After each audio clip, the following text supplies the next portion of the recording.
This is the second video in a series of two where I'm talking about dealing with stress and guilt with emotional eating, and I'm starting part two right now. My name is Gregory Groves, and if this is your first time visiting my channel and you would like to learn more on how to deal with the emotional issues associated with weight loss, food addiction, binge eating, emotional eating, stress eating, subscribe now and hit that bell notification so you never miss a future video. Thank you for joining me here today.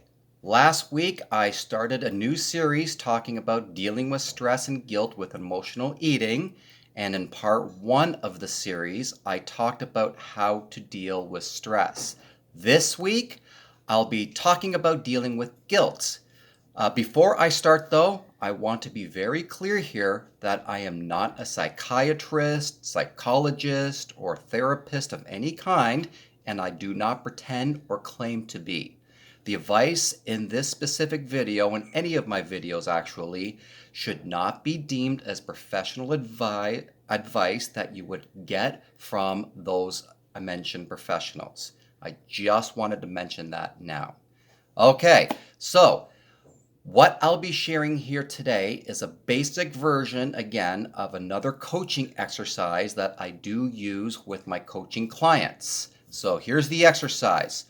First, remember that guilt does not serve you and has no place in a food addict, binge eater, or emotional eater's world. Okay, so number one, learn to understand your guilt. You have to understand your guilt by facing your guilt and identify everything that brought on your guilty feelings. Number two, talk to someone. Turn to a trusted friend, family member, professional, just someone to talk to about your guilt. Talking to the right person can bring a more objective perspective on what occurred, why you're feeling guilty.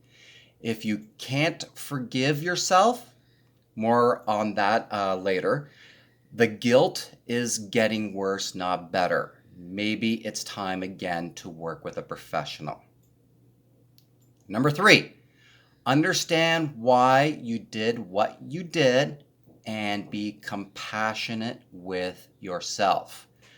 When you do understand why you did what you did to bring on the guilt, you can more easily become compassionate with yourself. Also, don't allow one single episode of emotional eating or binge eating ruin the rest of your day. If you gave in to a bout of emotional eating or binge eating for any reason, it's crucial that you first acknowledge that it happened and then refuse to judge yourself in any negative way. Too many people do not do this and will continue to give in and eat unhealthy for the rest of the day. They'll turn the rest of the day into an all-out binge, or even a week or a month, because they figure, hey, I've already blown it for the day or for the week or for the month. I might as well just continue to eat. But what happens there is a vicious cycle of feeling worse and more guilty feelings, which leads to more bouts of emotional eating or binge eating. So it's important that you recognize what has happened, then come up with something else to do afterwards as well as the next time. So take a walk, call a friend, play with your dog. If you have a child, play with your children. That's what I do. I have a son. I'll go play with him. Come up with anything positive, though, to get you out of the pattern of emotional or binge eating and use it as a tool for the next time you feel a bout of emotional or binge eating coming on. And number four, forgive yourself. This may mean confessing what has happened to someone. Again, this leads you back to what I was talking about earlier, where you talk to someone, right?